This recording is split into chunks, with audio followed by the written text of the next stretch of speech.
Olá a todos, olá a todas. Meu nome é Deise Eveline Santos Souza, sou R1 em Cardiologia Pediátrica da Cardioped Brasil. Esta é a apresentação como parte do programa de residência em Cardiologia Pediátrica da Cardioped Brasil, Centro do Coração da Criança. Hoje vou apresentar o clube do artigo, o qual é intitulado Aspectos Técnicos e Falhas Comuns do Norwood com Bleiloctalce Modificado. O procedimento de Norwood é o primeiro de 3 estágios na avaliação cirúrgica da Síndrome do Coração Esquerdo Hipoplásico e também é um procedimento de outras alterações de ventrículo único com obstrução à via de saída sistêmica. A estratégia ideal do procedimento requer saída sistêmica desobstruída com uma via permanente do ventrículo direito para a órbita, com um potencial de crescimento. Também desobstrução do retorno venoso pulmonar para o átrio direito e restrição do fluxo sanguíneo pulmonar usando um shunt. O fluxo sanguíneo pulmonar pode ser fornecido por algumas maneiras. Uma delas, através de um conduto de politetrafluoroetileno, também conhecido como tubo de PTFE. Então, parte-se da artéria inominada ou subclávia para as artérias pulmonares. Esse procedimento é o Bleiloctalce modificado. Também pode ser obtido por um shunt central da aorta ascendente. Esse procedimento é usado para casos com a artéria subclávia direita aberrante. Ou então, alternativamente, por um shunt do ventrículo direito para a artéria pulmonar, procedimento conhecido como Norwood-Santos. O artigo ele aborda alguns aspectos técnicos e falhas comuns do procedimento de Norwood com Bleiloctalce modificado para a paliação da Síndrome do Coração Esquerdo Hipoplásico. O artigo ele é dividido em algumas etapas nos seus materiais e métodos. A primeira parte, ele fala sobre o que acontece antes da circulação extracorpórea. Então, nesse momento, eles selecionaram o diâmetro apropriado do tubo do PTFE do shunt sistêmico para a artéria pulmonar. Então, esse diâmetro foi escolhido de acordo com o peso do paciente. Para as crianças abaixo de 2,5 kg, utilizaram uma prótese de 3 milímetros de diâmetro. Para aquelas entre 2,5 kg até 4 kg, uma prótese de 3,5 milímetros. E, quando acima de 4 kg, uma prótese de 4 milímetros. Para a reconstrução do arco, foi utilizado homoenxerto, preferencialmente de artéria pulmonar, e posteriormente de pericárdio. Quando essas duas opções não foram disponíveis, a alternativa foi a utilização de pericárdio autônomo tratado com glutaraldeído. Também é destacado a questão dos pontos de sutura para se evitar um potencial pseudoaneurisma. O procedimento ele inicia com a esternotomia mediana, com a exposição da aorta ascendente, do arco aórtico e início da aorta descendente, abertura do pericárdio, bandagem da artéria pulmonar direita. É realizado a heparinização com posterior dissecção da artéria inominada com anastomose proximal. Ainda no procedimento, é realizado uma arteriotomia na borda da superfície inferior da artéria subclávia, e essa arteriotomia ela vai ser de acordo com o diâmetro escolhido do tubo do PTFE. Uma cânula arterial de 8 French foi colocada para a perfusão cerebral regional, acoplada no tubo do PTFE. Frequentemente, utilizou-se uma segunda cânula arterial, porém, essa já foi colocada aqui no canal arterial, para melhorar a perfusão da parte inferior do corpo. O átrio direito também foi canulado, posteriormente, com a cânula venosa de ângulo reto de 16 French. Então, aqui na imagem, a gente percebe 2 cânulas arteriais, uma no conduto do PTFE e a outra no canal arterial, e uma venosa no átrio direito.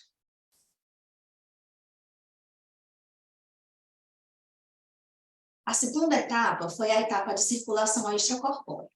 A temperatura esofágica do paciente foi reduzida para 18 graus Celsius, a bandagem em torno da artéria pulmonar foi apertada e utilizou-se um fluxo de SEP de 200 ml por quilo minuto.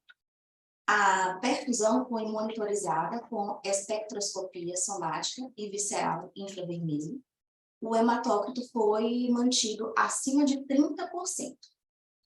Durante o período de resfriamento, a aorta ascendente, o arco transverso, o canal arterial e a aorta descendente foram totalmente mobilizados, com atenção à dissecção delicada na área de nervo laríngeo recorrente esquerdo.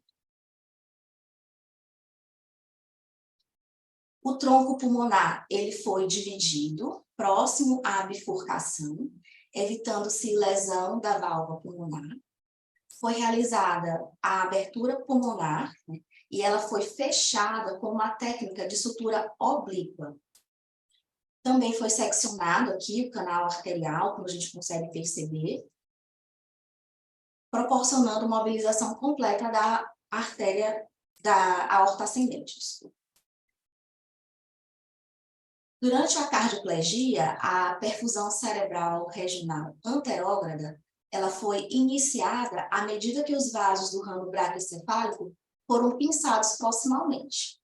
A solução de cardioplegia foi administrada através da aorta ascendente, e em casos de diâmetro diminuto da aorta ascendente, a cardioplegia foi administrada através de cânula acessória, do canal arterial, após o pinçamento da aorta descendente.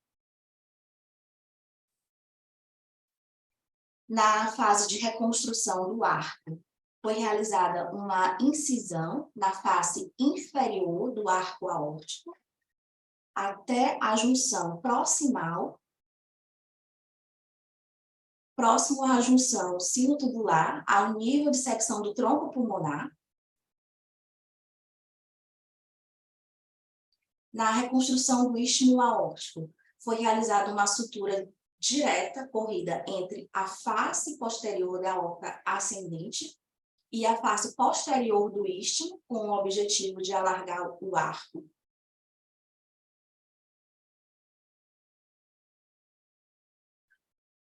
Na fase de reconstrução da aorta para a artéria pulmonar, foi realizada uma conexão da aorta ascendente à raiz pulmonar, e o homoenxerto de artéria pulmonar criopreservada, ou outro material disponível, foi suturado à aorta descendente e ao arco transverso. Então, aqui nessa última imagem, a gente já percebe a reconstrução nessa região de aorta.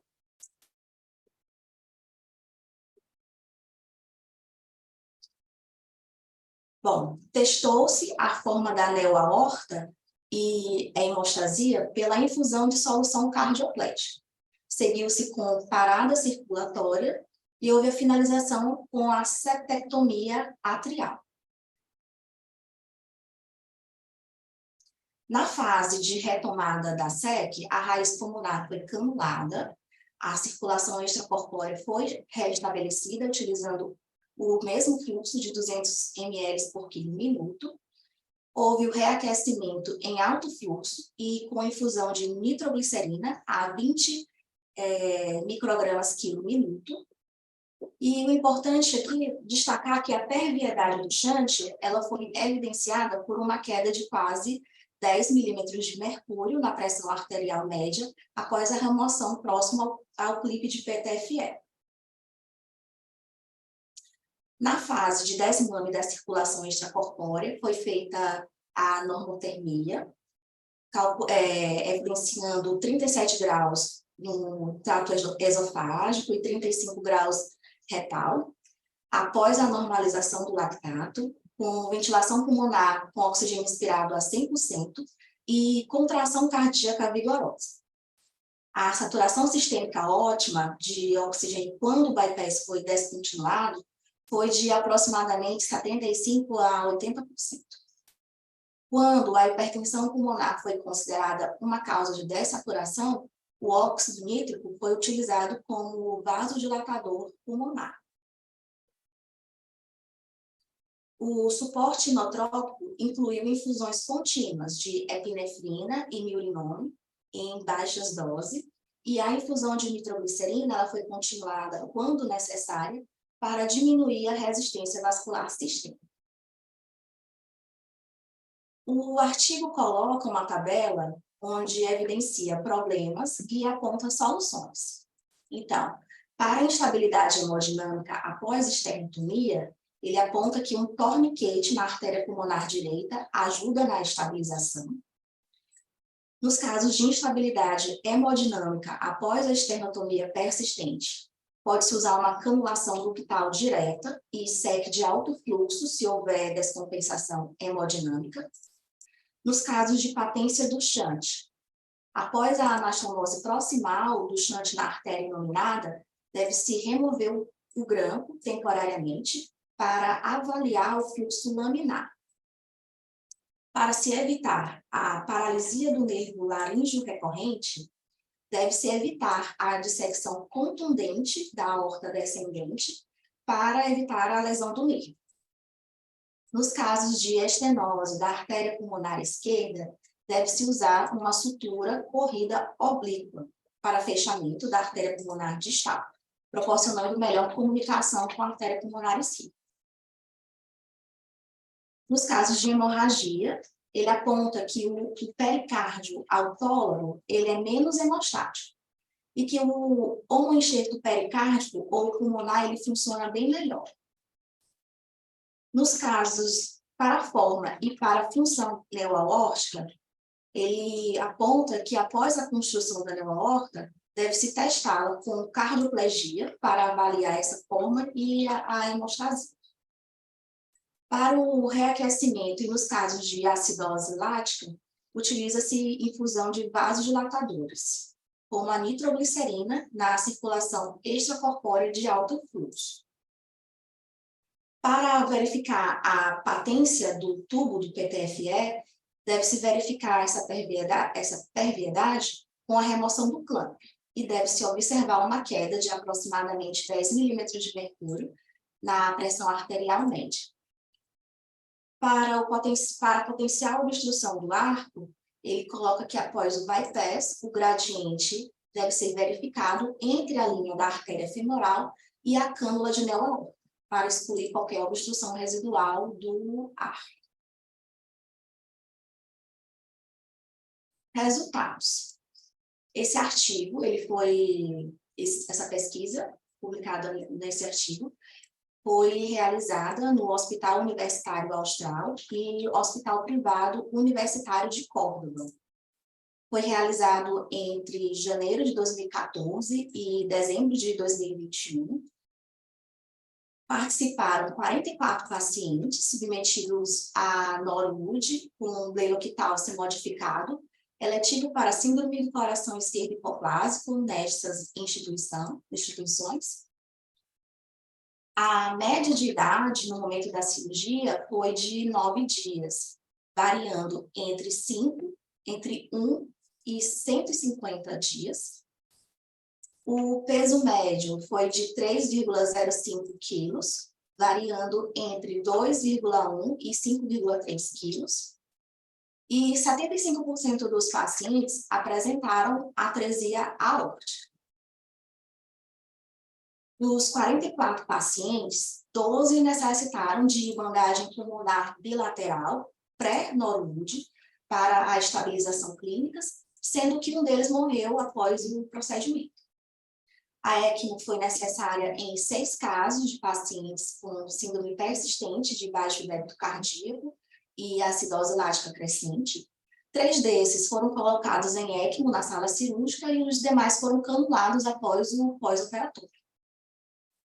Houve 4 sobreviventes de alta entre esses 6 pacientes com ECMO pós-Norwood. E dos 44 pacientes, 5 morreram antes da alta, com uma mortalidade hospitalar geral de 11,36%. As conclusões apontadas no artigo. Os resultados do procedimento de Norwood melhoraram significativamente através da compreensão e refinamento das técnicas cirúrgicas. Os procedimentos devem ser tecnicamente perfeitos, porque apontam que as lesões residuais elas são mal toleradas. O fluxo coronariano deve ser assegurado por uma aorta ascendente perfeita para a anastomose da artéria pulmonar. Segundo os autores, esta é a parte mais crucial do procedimento. O uso de nitroglicerina pode aumentar o fluxo sanguíneo coronário e o fluxo sanguíneo sistêmico. Na reconstrução do arco aórtico, não pode haver locais de obstrução e competição de fluxo. E, por fim, coloca que o Norwood com Blenoquitálcio modificado pode ser realizado com baixa mortalidade e pode proporcionar excelentes desfechos a longo prazo. Essa é a referência do artigo. Obrigada. Prazer estar aqui novamente no Clube do Artigo. Meu nome é Moacir Fernandes de Godoy, sou médico cardiologista, pesquisador também pela FAMERP, com a função nesse momento de fazer comentários sobre os aspectos metodológicos do trabalho apresentado, né?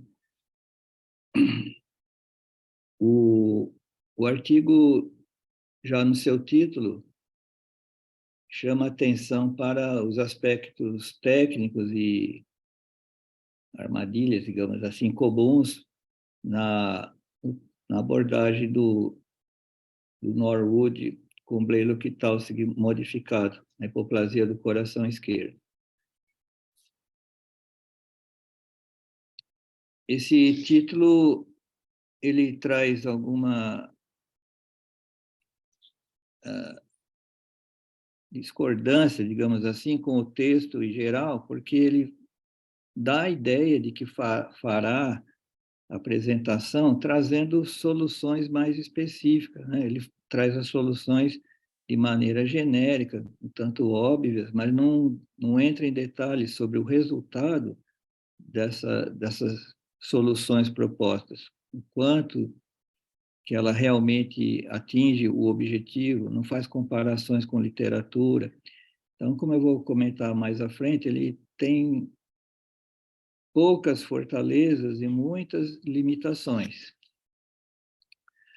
É um trabalho que a gente pode considerar como qualitativo, apesar de ter algum resultado na casuística dele, mas não há estudos estatísticos, não há comparação com literatura, ele só vai descrevendo o assunto e os seus resultados, então eu considerei como um trabalho qualitativo.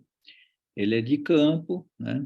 Não há segmento dos pacientes, há só uma revisão da casuística que ele tem e sugestões e abordagens, né?